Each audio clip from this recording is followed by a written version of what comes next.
First of all, let me warn you that don't watch this video because it will hurt you. Today I am going to show one brutal reality of a devotee. If you are not serious about Agna and Upasana, which we are discussing since last 3 sessions, if you are not committed to become a Ekantik devotee of God, then I am sorry, this video is not for you. But still, if you dare to watch it, if you are committed to become a Ekantik devotee, then you are most welcome.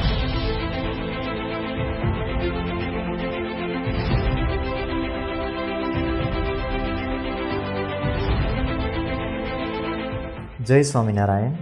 Dear devotees, we have started a spiritual video series, Be Ekantik, in which we are learning the characteristics of Upasana. Today we will learn the third characteristic of Upasana, which Premanand Swami asked as a boon from Bhagwan Swaminarayan. What Premanand Swami prayed to Bhagwan Swaminarayan? Mohi me tau bhaktapano tame koi prakar दोषन रहे कोई जात को सुनियो धर्म Kumar. O Dharma Kumar, O son of Dharmadev, Bhagwan Swaminarayan, may my devotion be without any defect. What Premanand Swami means with this boon, with these lines, let's understand. Dear devotees, just imagine for a moment, you are buying your dream mobile and you are checking all the features in that mobile. All the features are working wonderfully. Just one feature is not working well. Only camera is not working well. Rest everything is fantastic. Will you buy that mobile? Yes or no? Will you travel in the flight which has a defect in the engine? Yes or no? Will you travel in the ship which has a hole into it? Yes or no? Can you unlock your laptop? Just only one digit of password is wrong. All 9 digits are correct. Just one digit is not correct. Will it open? Yes or no? Absolutely no. Dear devotees, what do we understand from these all examples? In this world, we expect everything with no defect. We expect certain level of standard, certain level of perfection. We don't entertain defects. We don't entertain mediocrity. We don't have mediocre mentality in this world. We expect perfection. But in the spiritual world, our mentality is completely reverse. We have very cheap mentality, very mediocre mentality in following spiritual rituals. If Tilak Tika is not applied, what do we say? Chalta hai. It's okay. No problem. If Kanthi is not worn, chalta hai. If we woke up late in the morning, 7 a.m., 8 a.m., 9 a.m., chalta hai. If morning puja is missed, chalta hai. If less mala is performed in the puja, chalta hai. If 5 times Mansi puja is missed, chalta hai. If Panchvartman is missed, chalta hai. If outside food is eaten, chalta hai. If onion and garlic is eaten, chalta hai. If grain food items eaten on the day of Ekadashi, chalta hai. Everything goes. It's okay for sometimes. And still list can be continued. In spirituality, we have very cheap mentality. Chalta hai. We don't show commitment to follow spiritual rituals perfectly.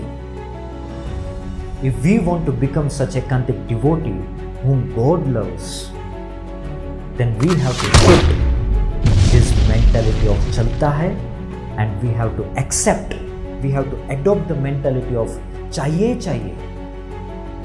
We have to quit the mentality of mediocrity and we have to adopt the mentality of perfection. Of course, you might be thinking about perfection. Nobody can become perfect, but we have to develop certain level of perfection in our devotion. If you want to join companies like Google, Microsoft, Apple, will they consider you? without expecting certain level of perfection in your skill? Absolutely no.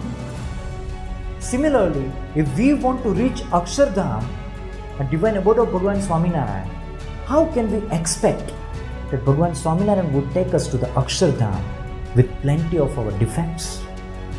We have to remove all our defects from the devotion, and we have to become a pure Ekantik devotee of Bhagwan Swaminarayan. Only then we can reach to Akshardham. Now you may raise a question that what are those defects remain in our devotion? Dear devotees, by the overall understanding of Vachanamritam, mainly there remains two defects, Vasana and vices. These are the two major defects remain in our devotion. Vasana means desires, passion, lust for the worldly pleasures. And vices are the effects of Vasana.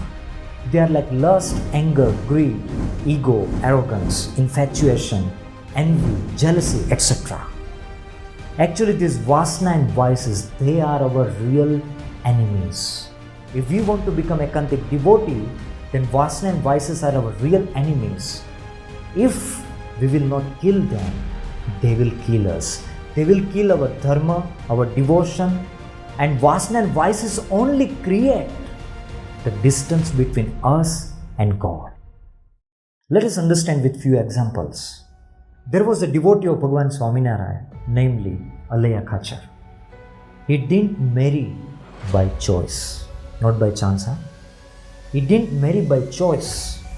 He followed brahmacharya for lifetime. He was having all the virtues of Ekantik devotees, but just one defect defeated him from the path of God. Which was that? Ego. Once upon a time, Bhagwan Swaminarayan, all the saints and devotees were taking bath in the river. Bhagwan Swaminarayan was playing and having fun with all these devotees.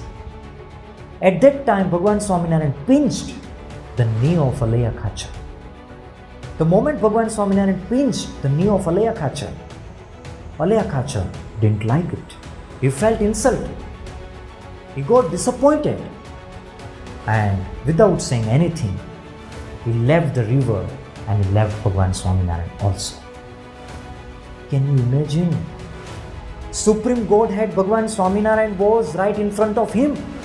Because of ego, he left God. He felt insulted. These vices are worth killing. If we don't kill them, they kill us. Let me give one more example of Jiva Khachar. He also was a great devotee of Bhagwan Swaminarayan. He was the uncle of Dada Khachar. When the father of Dada Khachar was passed away, went to the Akshardham, Dada Khachar got all the wealth and properties of his father. But Jiva Khachar was having one defect. That was greed. Greed for properties and wealth. Jiva Khachar was waiting to occupy the wealth of Dada Khachar after the death of Dada Khachar's father. But now it was difficult because Bhagwan Swaminarayan was taking care of Dada Khachar and his all properties. Now seeing Bhagwan Swaminarayan as the biggest obstacle in getting this wealth of Dada Khachar, Jiva Khachar hired a person and planned a conspiracy to kill Bhagwan Swaminarayan. Can you imagine what these vices do? Jiva Khachar, who was devotee of Bhagwan Swaminarayan, who used to believe Swaminarayan as God, he planned a conspiracy to kill Bhagwan Swaminarayan. Isn't it shocking? Why? Because of greed. My dear devotees, these vasana and vices, they are our real enemies. They are worth killing. If we don't kill them, they will kill us. They will kill our devotion. They will kill our salvation. Dear devotees, Bhagwan Swaminarayan says in Vachanamritam that God pleases only on a devotee who performs devotion being free from lust, anger, greed, deceit, ego, envy and jealousy. Also Bhagwan Swaminarayan said in another Vachanamritam that I cannot love even if I want to love a person who still desires worldly pleasures in his heart. Only those devotees who are free from worldly desires are dear to me. This is the secret of my life. These words of Bhagwan Swaminarayan simply mean that without being free from vasana and vices, he will not love us, and we also will not reach to Akshardham. So it's must to remove vasana and vices from our life. Now the main question is how to uproot our vasana and vices. In Vachanamritam, Bhagwan Swaminarayan discussed many times. From them, I would like to say one obsessive thought which Bhagwan Swaminarayan said in Vachanamritam. Once, Bhagwan Swaminarayan asked Muktanand Swami, Swami, what makes you angry and how do you calm down your anger? Muktanand Swami replied, Maharaj, I have strongly determined that I will never keep such nature which displeases my beloved God, which God doesn't like. With this thought, I calm down my anger. Hearing the words of Muktanand Swami, Bhagwan Swaminarayan appreciated, Swami, the thought which repels the force of Maya, which repels the force of vasana and vices, it's not an ordinary thought. It's a thought beyond three attributes of Maya. It is a thought which is more powerful than Maya. Which is that thought? Not to do anything which displeases our God. Dear devotees, before we act, we must ask this question to ourselves. That whatever I am doing, will it please my beloved God? Will it please my beloved Bhagwan Swaminarayan? If answer is yes, do it. If answer is no, then leave it. This is the thought process of Ekantik devotee. They are completely God-centric. One who has the burning desire to please God, he is a real Ekantik devotee. When Bhagwan Swaminarayan wrote a letter on 17 householder devotees and conveyed that the moment you get this letter, suspend all the activities and become a sadhu, become a saint. It was a toughest test for these all householder devotees. Few among them were the kings, rulers. But the moment they received the letter of Bhagwan Swaminarayan, none of them waited to even inform to their wives and children. Immediately they left everything and they become saint and met to Bhagwan Swaminarayan. This is called burning desire to please God. When we have this burning desire to please God, it will burn our vasana and vices to the ashes. So dear devotees, let's have burning desire to please God. Let's make our devotion defect free, vasana free, vices free, and become a Ekantik devotee of Bhagwan Swaminarayan. Thank you. Jai Swaminarayan.